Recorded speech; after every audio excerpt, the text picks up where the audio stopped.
What's going on, guys? Upset City here for Fort Lewis Takeover to Title Part, I believe, 6. I wanted to record this video after the season rollover. I felt like that'd be a little bit more interesting. I've given you guys my insight into recruiting a little bit, but I wanted to go a little bit more into team building now and what I'm seeing going forward. We had some awesome team growth over the last season. My freshman class is looking like they could be title contenders, which is awesome. Uh, yeah, so I want to go over progressions from the offseason, what I'm thinking for each player, and then go over the practice plan maybe. I think that'd be pretty helpful. So let's start it off with the team page. These are the boys for the upcoming season. We have two seniors, and for those who are paying extra attention, I did cut a rising senior, so we should have had three. I cut one to sign an extra player who will go really well with this sophomore class. So we have, I'm not going to really look too much. I mean, I have Hobson, who is a good scorer. He's a good defender. He's good, he's a good rebounder for his position. Good stamina at 92.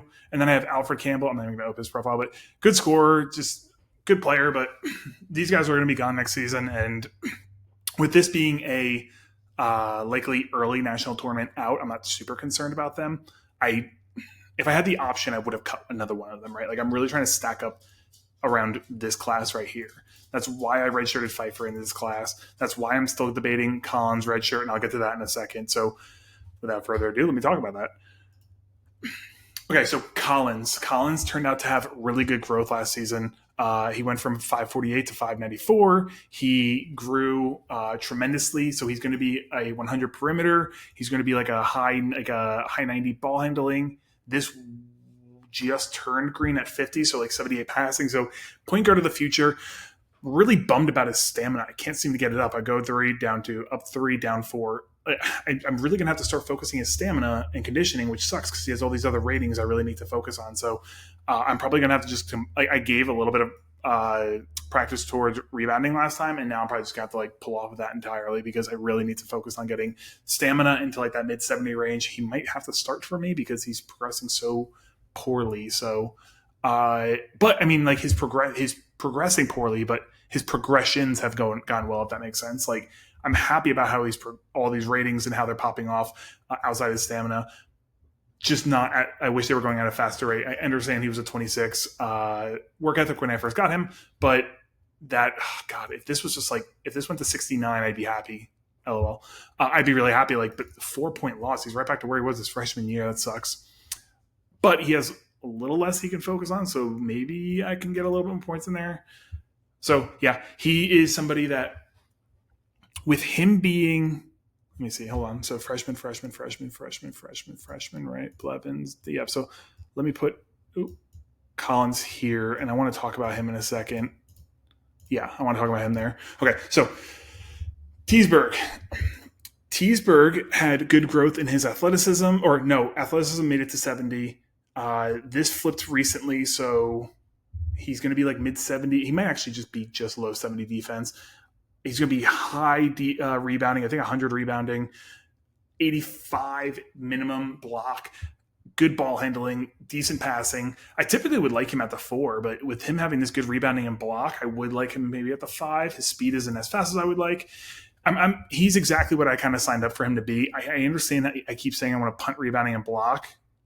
I ended up doing that on a recruit, and I think I kind of overdid it, but he's good enough at these ratings to play the 4 or 5. It'll depend on how the rest of the lineup goes around him. But I needed X out of him, and he hit X. I don't need any more than that, right? So happy about him. Not super concerned. I don't value bigs nearly as much as I value guards and wings. So Neely was somebody, if you guys recall, I was like, 31 green, that really sucks, but I think he's going to hit 70 based on somebody telling me one time that there's a correlation, not directly, but like a loose correlation between athleticism and defense. I think he will get into the 70 range, and he ended up getting to 77 before he turned, which is awesome. So he'll be good. He'll be a good athletic defensive rebounding big, and that's like ideally what I don't want. And then I was also like, if that low post hits, though, that's going to go crazy. And then his low post turns at like high 30s or something. So he'll be like a mid 60 low post guy. That's okay for like low volume, but honestly, I don't value that all that much. His passing's good. I'll have to start focusing on that more this season. He's okay. I'm glad. His real big goal was to hit over 70 defense, and I got it. And again, with the guards that are going to be in his class, all's well. Pfeiffer. Okay, so Pfeiffer is like pillar one in terms of the three pillars of this class. So he got redshirted down. He went. He's going to be like a minimum 88, minimum 87, because I don't remember. I think this got 90 before it turned. Or I think it got to 70 before it turned, but say 88, 90, 75. And then, if you guys recall, I said the three big things that are most likely to pop are low post, perimeter, and passing. And look, popped, popped, popped. Now I'm looking at a low 50 low post, which is awesome for a guard. A 87 potential perimeter with more room for growth, and then a 74 passer. So he could play the two now, which I wasn't sure if he'd be able to with that passing. He has great stamina. He's going to be a rock star scorer. Love the work ethic that I can get. I love that I have starts that I can get him that work ethic and really develop him as I need to. So Pfeiffer is a superstar defensively, offensively, everything. I love him. He's going to fit probably where Collins is like a backup point guard because of his stamina. Teesberg and Neely are like these awkward bigs who I don't love but are good. So they could both be like backup 4-5, or I mean, I wouldn't even mind starting them by the end of their career. So they could play the 4-5 ish. Now I have Pfeiffer, who I'm like, goodness, he could play the 2 or 3. Like, he's awesome. I love that. Byrne, his minimum was X. I was hoping that he'd hit like Z, and he also hit X, or maybe he hit Y, right? Like, I'm just making up numbers or letters, but he did have good growth in his athleticism. He did have good growth in speed. I believe this turned to 90, and he did have decent growth in his defense. However, I was really hoping for a big low post here. Not that it's not even bad, right? Like, it's 79. But it flipped day one after first practice. So I've had like this weird taste in my mouth about this guy since, even though he's like 79 is awesome. He's somebody where I was initially like, wow, I really hope that he can continue to grow. And like, if in low post, and all right, so my thought process with him is I want him to start at shooting guard, because if you have like 40 low post at shooting guard, people don't realize how strong that is for a slasher. So if I'm looking at somebody who's day 179, like, that's incredible for that position.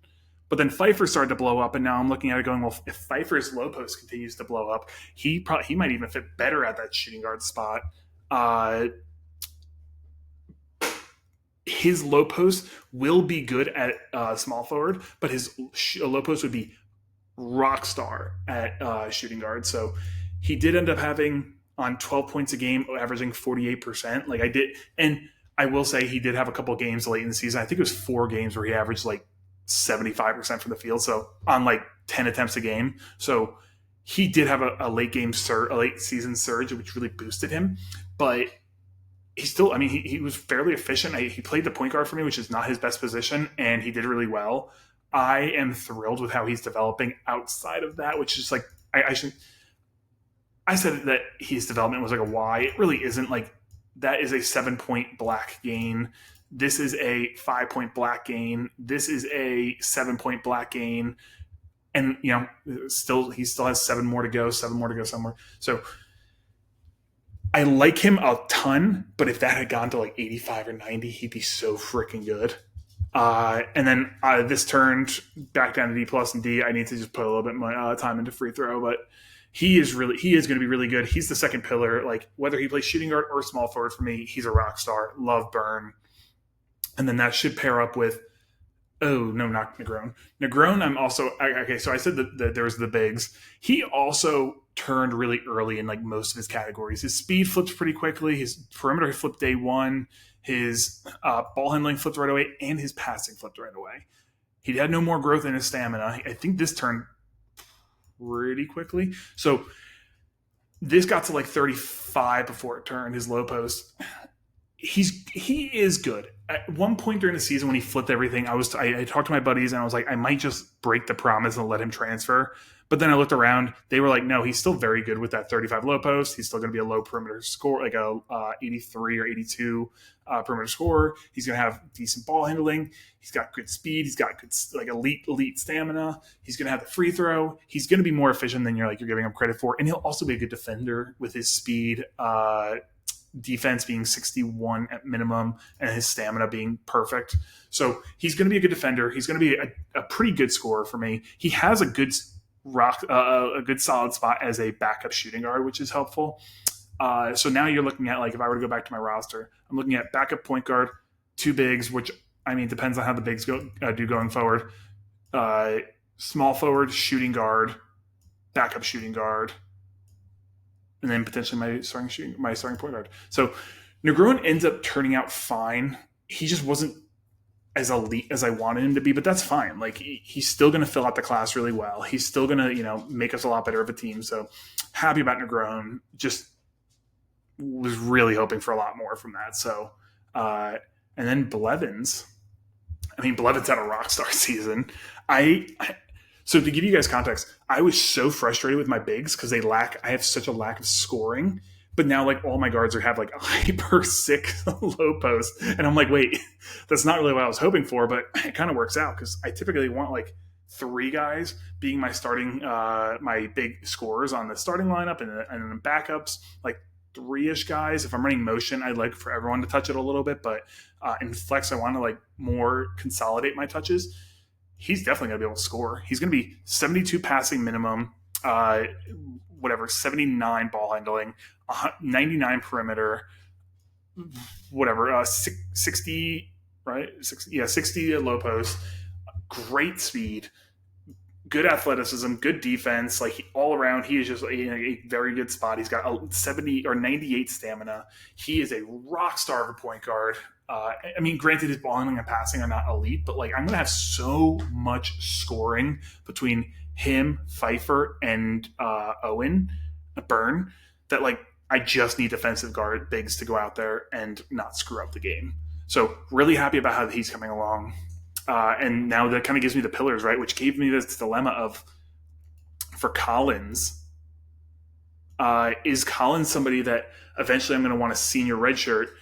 It would, in one regard, it would kind of suck because his work ethic is already shit. It's already affected his ability to improve.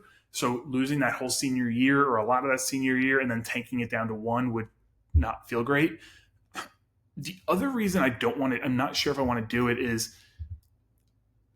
all right, so I guess it's my idea for the series, and I would love any feedback that anyone wants to give on what they would like to see. Takeover title, I understand that I'm like being stupid about putting title in the name, but it really should be Takeover to title contender, right? Like, I'm showing you how to lay the foundation of a title contending team. If I don't win in, say, 5 seasons, I'm not going to continue to make this series forever until I win the title. I want to show you how to make a title contending team, how I do practice plans, how I do depth charts, how I do, if it was me, I would, my other teams, I would typically senior redshirt Collins, put him into this mega class, get JUCOs from here. No. Yeah, I don't know. Get as talent, I don't know.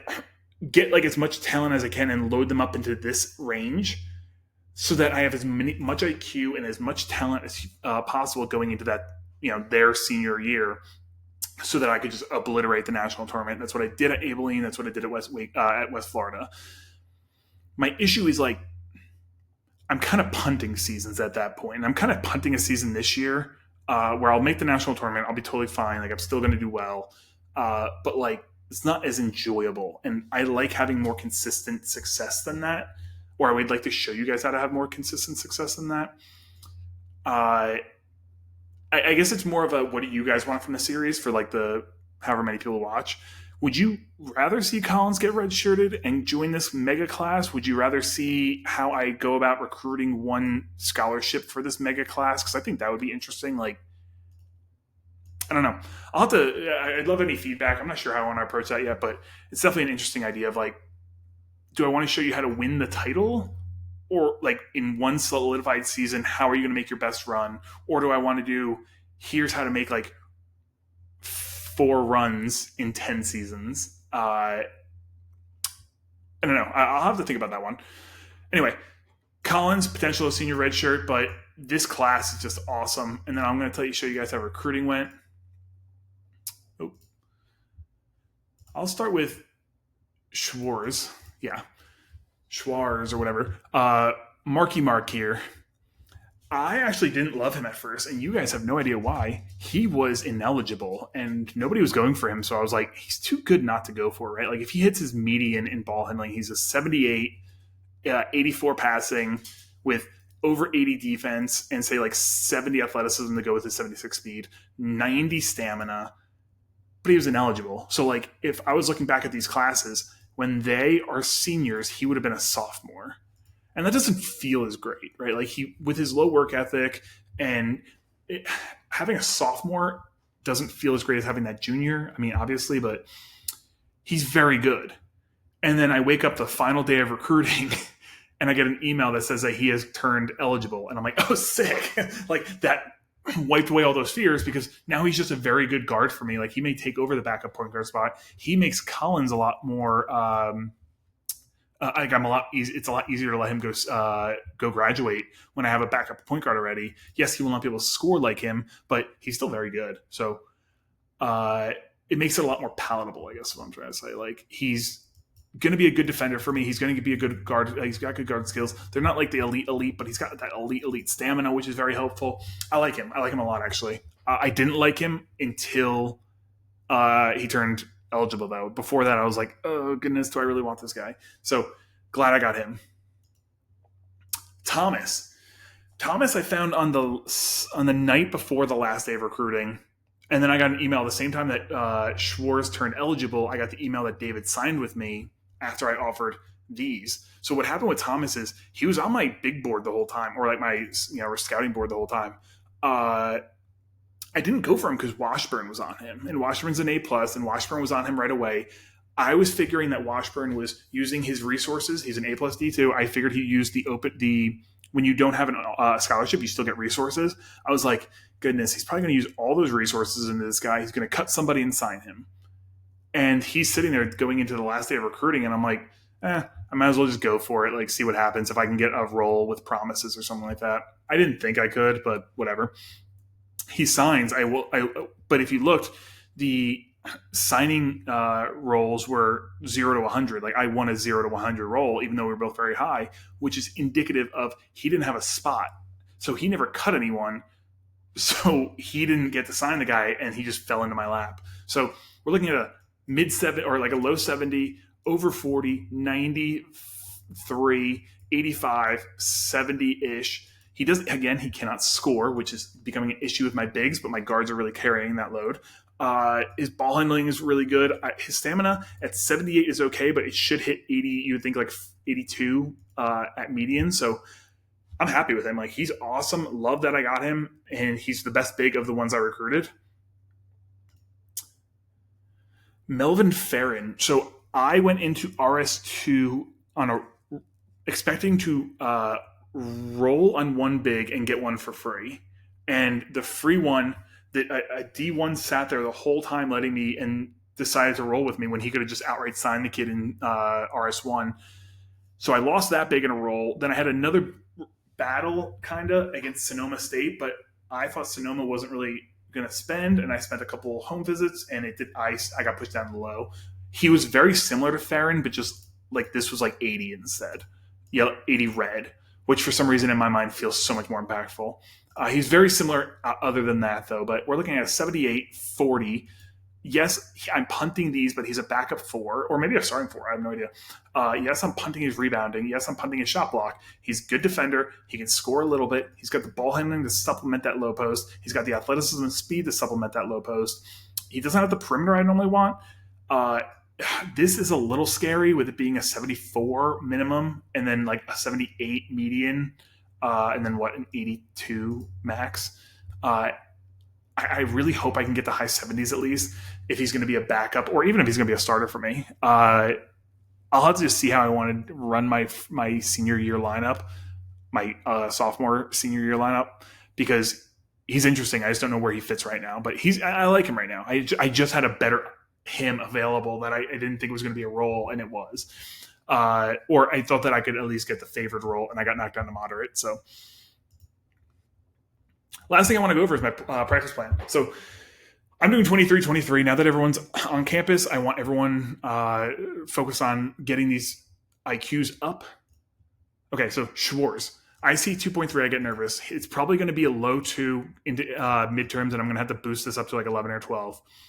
Outside of that, the rating I really need to know right now are I need to know these two. Like, I would even be okay removing some of this and putting it into these, because his athleticism doesn't really tell me much. Like, if it popped now or it popped at whatever, instead of 54 or 53, it's a 7-point difference versus this feels like it's more meaningful. Is this going to be an instant pop, or is this going to be I can get 7 points and then it pops, or I get 12 points and it pops? I really want to know where these are at right now.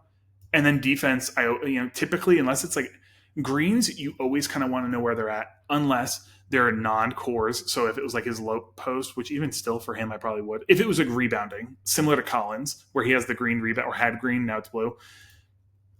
If it's a non-core rating, then I don't really care to know where it's at. And if it's at like 70 green, like, do I really need to know if it's a 70 green or a 72 green? Like, yes, I want to improve the kid, but that's going to happen over time anyway. I need to know, there's some information I want to find early on in the first couple exhibition games and the first couple games of the season. These are some of them. Blevins, 3.3. I'm just putting 3 points in. I'll typically take this out, and by the end of season, I'll have 0 before final grades get posted. But he had a really good season. Honestly, I could probably do 2, but whatever. I need to know where this lateral post goes. I already know where this goes. This does not have much kick left, so I want to figure out where is this line, and then everything else I'm just supplementing, right? So, I'm okay. Like, if this was like 15-15, whatever, I don't care. I'm just putting a little bit more in here because it's blue. But I really need to know where this turns, because that's going to be really impactful for what lineup I'm going to be running his senior year. So again, more information. Now, if this was like red, I'd be a lot more happy. And if this was, not happy in that I want him to not be able to shoot free throws, but if this was like a B red, that would be really helpful. And if this was 78 red, that would be really helpful, because then I'd be really comfortable knocking those off.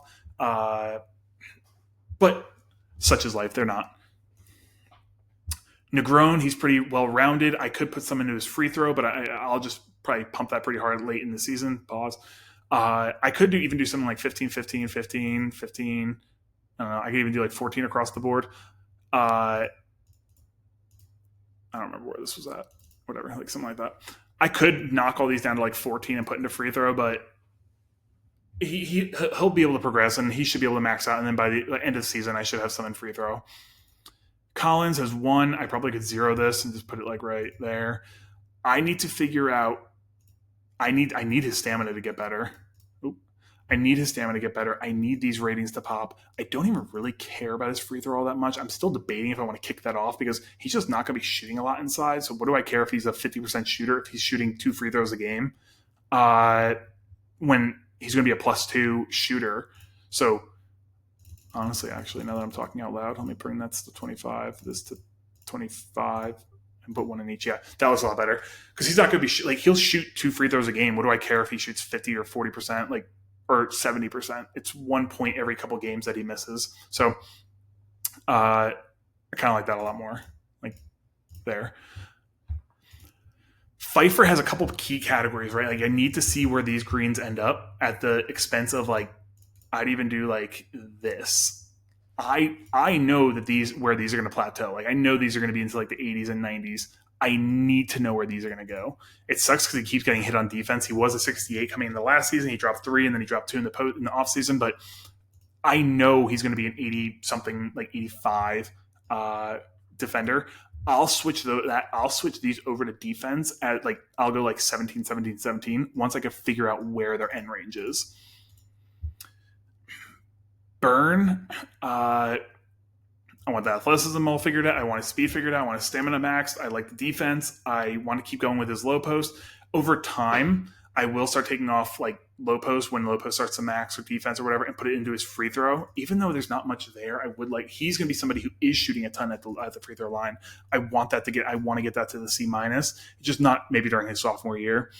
And I would want to put some in perimeter too, because even if he's a -2, he is still benefiting from having 30 perimeter versus 20 perimeter. So Alfred Campbell, I haven't even touched his yet. I'll probably do that in a second. What I do is I'll open him up, see where he has points remaining in all reds, and I'll just put points there. So not very difficult to figure out. Just like do the math on what is available and just dump points into it and hope that he gets it. But I'm not super worried about Campbell. Farron, I'm not even.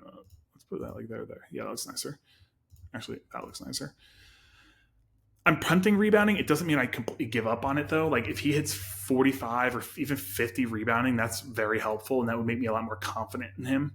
Same with if this was like an 18 pop. Like, 40 block would feel a lot better. But if I don't get it, I don't get it.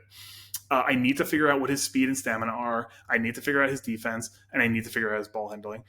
Rebounding is nice. I don't need to figure out low post because there's only a maximum of 7. I don't need to know if he has anything in perimeter or passing. They're not his key categories, and am I seriously? I see coaches who do like this or this or this. It's like 5 is either not going to change this. Even if you have 0, it's not going to go down. Just take points out. I 0 things out all the time. I think that's the best way to do it. Hobson, same thing. I'll do that with Campbell after I end the video. Thomas, I want his stamina. I want to figure out his speed. I need to figure out. His rebounding. I need to figure out a little less. It's not as key. His ball handling, I want to know. His defense and block, I want to know. Because if this is a +7 versus a +19, that feels pretty impactful, right? Like, he could be a high 90 or he could be a 85. Block, same thing. He could be a 67 or he could be a 79. Like, that feels really big. So I want to make sure I take advantage of finding out that information now, not at the end of his career, like, oh snap, I never, I didn't put enough into it, and now I'm starting to realize he had 15 more points to grow. Neely, still going with his rebounding, still going with his block. I know all these numbers. I took off of low post because I know it's a mid-60 anyway, or low 60, I think it is. So it's not all that beneficial. When I figure out where this is, this just turned to 77. So actually, I could probably edit that. Maybe I'll do that after I finish recording. But I could do I kind of like it like that. Get him to start improving that kind of stuff, like there or something. I need to figure out where this is, and then these are the ratings that matter more, not so much this one. And Teesburg, I need to figure out nothing. It looks like everything's been figured out. I don't really care about, he's not going to be scoring all that much. I don't care about his free throw. I don't care about his perimeter. I still like when my big men have ball handling and passing, and then I need to just pump and get these ratings as high as I can. So hopefully that's helpful. I know I went through that pretty quickly. I did the practice plan in like a minute earlier. I'll probably change some of the study hall stuff, and maybe I should. Okay, so sophomores, I typically just do like 3. Sometimes I'll do 2 if they're even lower, 4 if they're a little low. Like Pfeiffer could probably get a point over here. McCrone could get a probably point over there. Yeah, I could do like that or something. Typically, if they're like a 2.3, I know he's going to end up being yellow, or he's likely going to be yellow. I'll have to boost into it and take out of some of the other ratings. I'll probably take out like here or here. My sophomores, I'll put like 3 or 4 into. My juniors, I'm typically zeroing them, and my seniors I 0 unless something comes up. Keep in mind, if you have an ineligible, they need to. Oh wait, no, is that only D1? Nah, I'm just going to be quiet because I don't know what I'm talking about. All right, so hopefully this video is helpful. Let me know if you have any questions, comments, concerns. Episode 6, we have a title class building, right? So we just need to figure out, do I want to make it like a full-on push for one title, or show the viewers how to get like a string of success that could lead to titles? So let me know your feedback on that. Let me know whatever you guys want to know. All right, thanks for watching, guys. I'll catch you later. Bye.